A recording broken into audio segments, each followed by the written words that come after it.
answer them was, the Lentz court requires a magistrate. End of sentence. The Lentz court has been made aware, has noticed that the services of Wallace Capel Jr. Magistrate are available to serve said court. Next sentence was, if Wallace Capel Jr. believes, because only man can make a belief, that he is competent to serve and minister a court of record, the Lentz court will be pleased. So when you guys see that on Pacer on Monday, you're going to laugh your ass off. So what he basically has to do is say to admit to me or deny, will you be my magistrate? See, the United States District Head Judge, Chief Fuller, appointed him to be the magistrate for the case. Well, I'm going to trump him. I appoint the magistrate to the case. It's my court. Hey, Karl, I can just hear Mr. Rogers singing, won't you be my magistrate? Yeah. But you understand, that this judge was trying to take over my court by appointing a magistrate, or assigning, he assigned a magistrate according to Federal Rule 28, Section 636, like 1B. That he believed that he had the power to assign a magistrate over my case. It's like, hey, whoa, for this court. It's like, whoa, to give the court recommendations, blah, blah, blah, blah, blah. Well, you know what, buddy? You can have Wallace Capel Magistrate, U.S. District Court employee, give you and your court clerks suggestions. He could also give me suggestions, but he's going to do it as a magistrate, as a minister of a court of record, as a servant to the court. My court. I paid the $400 fee. This is a public venue. I'm bringing my court into this building. And like I said a million times, a federal court is as simple. You go to Chorus Juris, Section 344. It says characteristics of federal court, or courts of record. There you go. It's that short, that sweet. And what's a court of record? Everybody knows Billy Boy. Everybody knows what a court of record is. The magistrate is independent of the tribunal.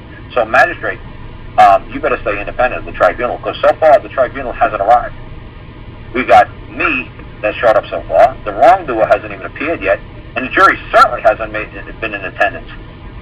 So don't think you're going to do anything until the court convenes. Thank you for giving us your opinion, but you know what? If you're trying to trick me into answering something from the United States District Court, coming out of the United States District Court, you're sadly mistaken. You know, that's interesting, Karl. You might want to add to your letter. It would be something like... Well, no, it's not my letter, Greg. It's not my letter. It's my notices. You notice. Okay, no, what really concerns me is that you're going on with all this dribble, and you haven't even mentioned to me that you're taking care of making sure we'll all have a glass of water, and that the wrongdoers will be there, and the jury's being selected. You know, why aren't you talking to me about the parts of your job that you're supposed to be talking to me about? Right. Are you going to do this in a minute, Wallace? Yep. So like I said, man, I know exactly why they're doing it the way they're doing, because like I just said, Mark Fuller was in charge of the United States District Court at the time the wrong was committed, and Alabama was jumping up and down. The governor was bitching every 5 seconds. I want control of my DHR returned back over to the state of Alabama. We're tired of the federal court telling us what to do. Well, there you go.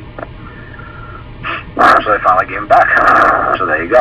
So like I said, when I give these notices to them, they're going to realize, holy shit, Karl knows a little bit more about what the hell happened back in 2001 to 1991 to 2007 than we thought he did. Oh, well, what are you guys going to do? This is going to look bad, people. Not only is the state of Alabama in trouble, the DHR is in trouble, the federal court's in trouble. And I say, Karl, you know who you're suing? Yeah, I know what I'm doing. I mean, the marshals told me that. He says, you realize what you're doing, Karl? You realize you're going after state freaking Alabama, you're going after governors, and you're going after a federal district court. Do you realize how many people's lives could be affected by this lawsuit? I said, oh, well, you better believe it. I said, you don't think I know what I'm doing? They said, well, if you have any problem, Karl, man, just call us and we'll get up there as fast as we can to that mountain of yours. I said, well, I appreciate it, guys. And that's what I told you. They said that there's a guy who lives up the road who can make it there quicker than they can. They said, because, Paul, you're picking on some fucking pretty big people down here. I said, I know what I'm doing. I said, this is crazy. I know it's crazy. But if I could go and get this out and I get it recorded and I get all the paperwork out there and all the people read what the hell's going on, oh, well, this will really help a lot of people in many years to come. I think it's incredible. D-Day.